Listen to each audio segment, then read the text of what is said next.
Welcome back to Tracks and Towns. Today marks the start of my and my girlfriend Nathalie's trip to Italy.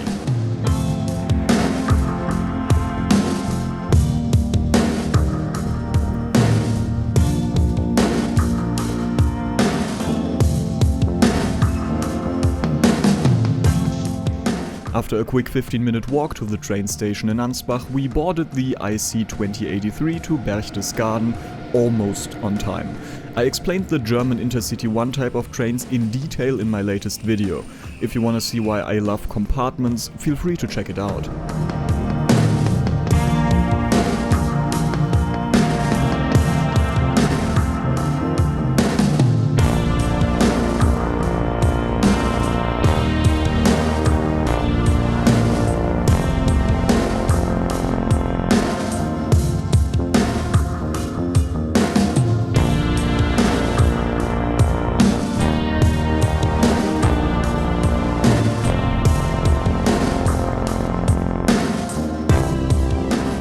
We stayed on this train for roughly 2 hours until we arrived at our first and only intermediate stop for today, Rosenheim.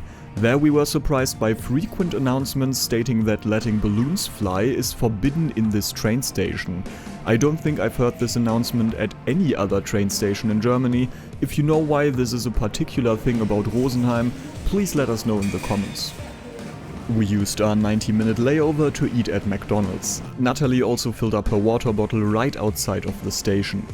You can already see the mountains in the background. To get to Verona, we had to cross the Alps. Currently, this is accomplished by a track on ground level, but the Brenner Basistunnel, Galleria di Base del Brennero in Italian, will speed up journey times on the European train corridor from Berlin to Palermo, starting in 2032 at the earliest. While I obviously love shorter journey times, I will still miss the amazing views of the Alps the current route has to offer.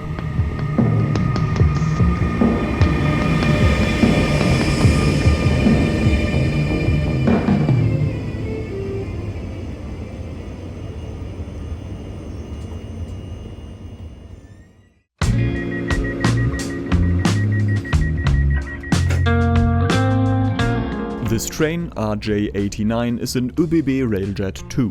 It's a brand new unit that was used for the first time in April 2024. For the both of us, it was the first time trying this rolling stock.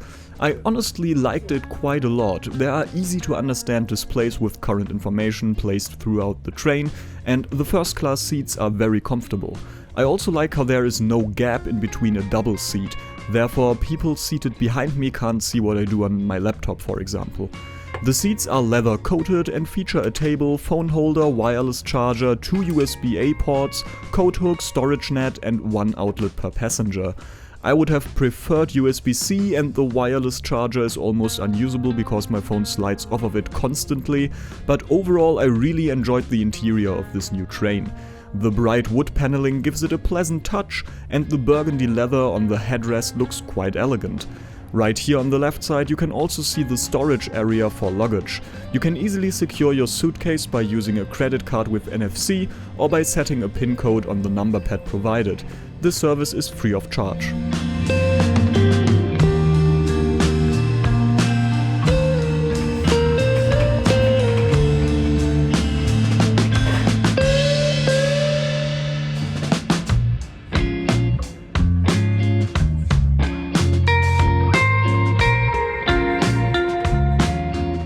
The Railjet 2 has quite many stairs and isn't easily accessible throughout. Some doors feature level boarding, and the area for people bound to a wheelchair is accessible without any stairs. Instead of a small bin, ÖBB provided these paper bags for our garbage. Besides first class, there are a few business class compartments featured in the first class carriages. They offer a 2x2 layout and aren't very spacious.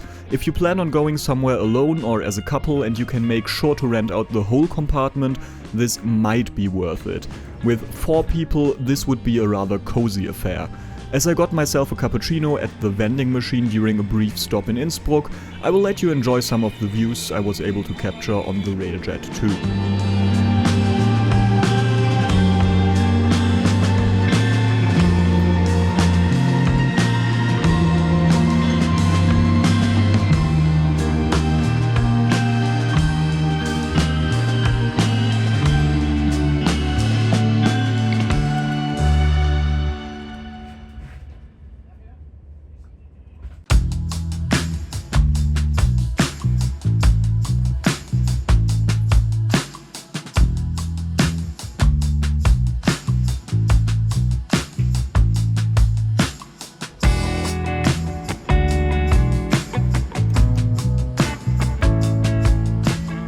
Sadly, the windows weren't the cleanest I have ever seen. This applied to almost every train we used in Italy, so I guess we already knew what we were in for. We also got something for dinner. It was ridiculously expensive and not even very good.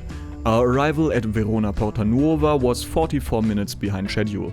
There we just briefly walked to our accommodation, checked in, had a quick stroll and went to bed.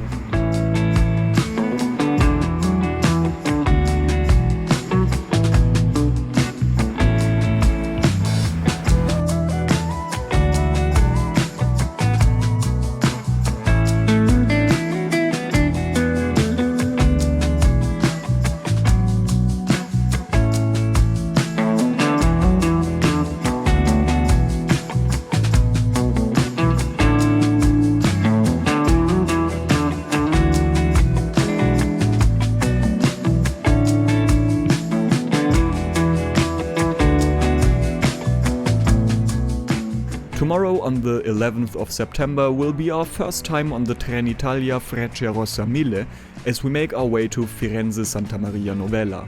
If you don't wanna miss the next trip, just come back to this channel in 2 weeks. I'm Benjamin and this is Tracks and Towns.